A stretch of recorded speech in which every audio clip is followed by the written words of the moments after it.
दोस्तों, यूएस के president Donald Trump हाल फिलहाल में चल रहे हैं इसराइल और ईरान के बीच में जो झूठ बोले हैं, उन मेजर झूठ को आज की इस वीडियो में डिबंक करेंगे। तो जो सिर्फ जो फर्स्ट उन्होंने झूठ बोला है, वो बोला है कि जब तक वो प्रेसिडेंट रहेंगे तब तक क्या होता है कि जो ईरान है वो इसराइल पर अटैक नहीं करेगा, लेकिन एक्चुअली में इसका उल्टा होता है। सो जो ईरान है वो क्या होता है, अभी तो फुल फ्लेज्ड वॉर में इंक्लूड, चूँकि क्या होता है कि पहले से ही क्या होता है कि जो यूएस है ईरान को हेट कर रहा होता है,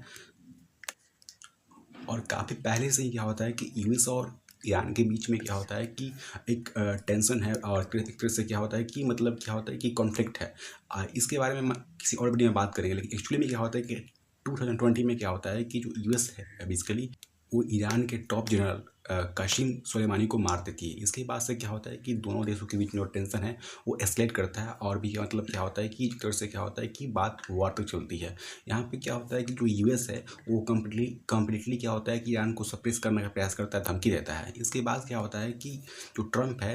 वो एक और झूठ बोलते हैं, जिसमें वो बताते हैं किस प्रकार से क्या होता है कि जो प्रेशर बना रहे हैं ईरान पे, जिससे क्या होता है कि जो ईरान है वो न्यूक्लियर प्रोग्राम ना बनाए, और न्यूक्लियर ना बनाए nuclear program, as it gets rid of the nuclear program and address these other issues, the United States has got to step up our pressure, and the international community has got to step up its pressure on Iran. The question is, can we do that effectively, and will Iran ultimately come around and do the right thing and give up that nuclear weapons ambition? जिससे क्या होता है कि दोनों देशों के बीच में जो वॉर चल रहा है इसराइल और ईरान में, वो वॉर बैलेंस हो जाए और दोनों देश क्या होता है कि आपस में न लड़े। क्योंकि क्या होता है कि एक लंबे समय से क्या होता है कि ईरान के एक तरह से क्या होता है कि क्वेस्ट है कि वो न्यूक्लियर प्रोग्राम में वो न्यूक्लियर बम बनाए, जिससे क्या होता है कि वो क्या होता है कि अपनी सिक्योरिटी को मेंटेन करे। इसको लेकर क्या होता है कि रशिया और चाइना भी उसको पीछे से फंड कर रहे हैं और बैक एंड सपोर्ट दे रहे हैं, लेकिन अमेरिका नहीं चाहता है। अमेरिका कम्प्लीटली क्या होता है कि उसको सप्रेस कर रहा है, धमकी दे रहा है कि और बोल रहा है कि वो न्यूक्लियर प्रोग्राम ना बनाए, जिससे क्या होता है कि मतलब क्या होता है कि उसकी मिडिल ईस्ट पे जो इन्फ्लुएंस है वो बनी रहे।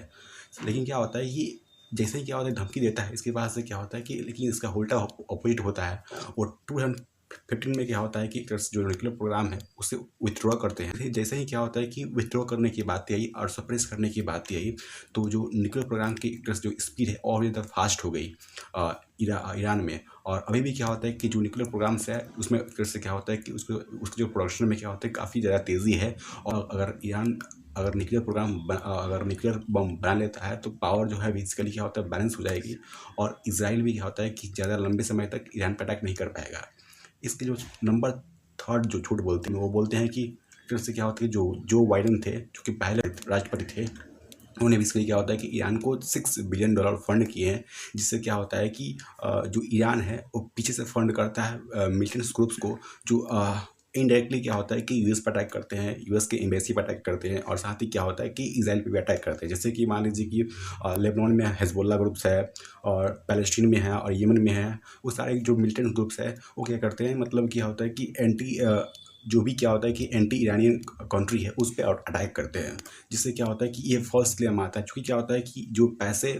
जो बाइडेन के नाम बोले जा रहे थे कि उन्होंने $6 बिलियन दिए हैं, वो एक्चुअली में क्या होता है कि ईरान ने क्या होता है अपने ऑयल रेवेन्यू से कमाए थे, जो कि बेसिकली क्या होता है कि उन्होंने नॉर्थ कोरिया को तेल बेचा था, तो वहाँ से पैसे वो कमाए थे। बाद में उस पैसों को कहीं और भी यूज़ करते हैं। और नंबर 4 जो फॉल्स क्लेम करते हैं डोनाल्ड ट्रंप अपनी रैली में, वो बताते हैं क्या होता है कि पहले क्या होता है कि जो एक तरह से जो इसराइल है वो उनके बेस्ट फ्रेंड नहीं है, लेकिन बाद में क्या होता है कि वो इस क्लेम से मुकर जाते हैं। क्योंकि क्या होता है कि बाद में क्या होता है कि वो इसराइल को ही सपोर्ट करते हैं और अपनी एम्बेसी यहाँ तक कि जेरूसलम में सेटअप कर देते हैं। इसके बाद क्या होता है कि चूँकि क्या होता है कि इसराइल और पैलेस्टीन में वॉर हो रहा था, तो वहाँ पे क्या होता है कि पैलेस्टीन को जो फंड दे रहे थे वो कट कर देते हैं। वहाँ भी क्या होता है जो कैसे क्या होता है कि जो ऐड दिया जा रहा था पैलेस्टीन को, वहाँ भी क्या होता है कि कट हो जाता है। जिसकी वजह से क्या होता है कि जो टेंशन था पैलेस्टीन में और इसराइल में और ज़्यादा एस्केलेट करता है। और फाइनली क्या होता है कि जो वॉर है बेसिकली एक फुल फ्लेज्ड वॉर बन चुकी है इसराइल और ईरान के बीच में। तो आप देख सकते हो किस प्रकार से क्या होता है जो ट्रम्प की फर्स्ट क्लेम है बेसिकली वो दोनों देशों के बीच में जो वॉर है बेसिकली और भी ज़्यादा एस्केलेट कर रही है, वो कम होने के बाद में एक लास्ट क्लेम करते हैं कि वो क्या करते हैं कि दोनों देशों के बीच में जो पीस है उसको रीस्टोर करेंगे, वो वॉर नहीं होने देंगे। लेकिन एक्चुअली में होता क्या है कि उनकी इस झूठ से क्या होता है कि दोनों देशों के बीच में जो वॉर है और ज़्यादा एक्सक्लेट कर रही है। और यहाँ तक क्या होता है कि ट्रम्प बार बार क्या होता है कि अपने एलिये में क्या होता है कि इसमें क्या होता है कि अपने क्रेडिट लेने के लिए झूठ बोलते हैं, लेकिन एक्चुअली में क्या होता है कि दोनों देशों के बीच में जो वॉर है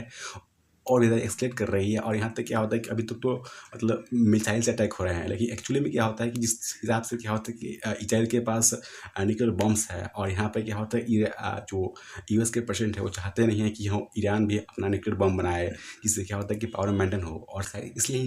शायद इसलिए ही उन्होंने एक हाल में हुई G7 मीटिंग को छोड़कर चले गए वाशिंगटन डीसी, और वहाँ पे उन्होंने क्या होता है ईरान को धमकी दिया कि वो अगर अपने ईरान बेसिकली क्या होता है कि अपने